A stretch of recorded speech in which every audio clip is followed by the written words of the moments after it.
आधी गोष्ट होती ती आणि त्याच्यातनं आम्ही हे आत्मसात केले. महिलांचं इकॉनॉमिकल स्टेबलायझेशन की बाबा त्यांना उत्पन्नामध्ये आणायचं आहे.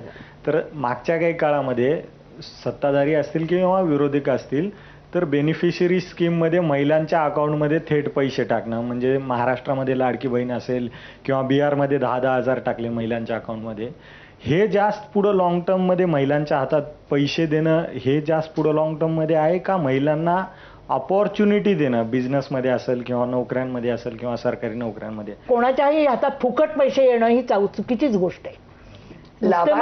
लाभार्थी नाही, आम्हाला बिलकुल दया नकोय, बिलकुल भीक नकोय. काम द्या तुम्ही, आम्ही काम करू, पण कामाच्या ऐवजी तुम्ही म्हणता कामा नका करू, तुम्ही आम्हाला मतं द्या आणि तुम्ही आमचे पैसे घ्या.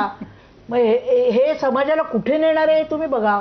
शहरात आल्यावर प्रत्येक मुलीला, शिकलेल्या मुलीला, नोकरी करणाऱ्या मुलीला आजकाल वाटू लागलंय की आम्ही पार्टी करतो, मग मद्यपान करतो का, किंवा म्हणजे आम्हाला हवं तशा पद्धतीने जगतो. मग मॉलचं कल्चर असेल तर जेव्हा आपण स्त्री मुक्ती म्हणतो तेव्हा हा तुमच्यासारख्या 50 वर्षांपेक्षा अधिक काळ काम करणाऱ्यांसमोर हा प्रश्न नाही आहे का, की हा जो वैचारिक ऱ्हास आहे की मुक्ती म्हणजे हे असं जगणं, हे जे वाटू लागलं आहे की आता आम्हाला हे सगळं करायला मिळतं म्हणजे आम्हाला सगळं काही मिळतं आहे, तर हा तुम्हाला प्रश्न वाटत नाहीये का? मुक्तीचा अर्थ काय? मला मोकळेपणाने जगता आलं पाहिजे, एवढाच मुक्तीचा अर्थ आहे. मला जे काही परस्यू करावं असं वाटतं, मला डान्स करायचा आहे, मला अमकं करायचं आहे, ते मला करता यायला पाहिजे. त्याच्यासाठी मला संबंध समाज निर्भय असायला पाहिजे ना, संबंध समाज निर्भय असायला पाहिजे. आणि ती निर्भयता कशी असली पाहिजे की माझ्यावर तर उद्या कोणी येईल आणि माझ्यावरती हल्ला करेल बाई आहे म्हणून, तर ते नाही मला चालणार.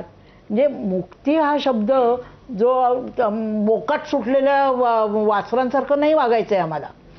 आम्हाला जे काही करायची इच्छा असेल ते करण्याचं स्वातंत्र्य या समाजामध्ये जे घटनेने दिलेलं आहे तेवढंच आम्हाला पाहिजे.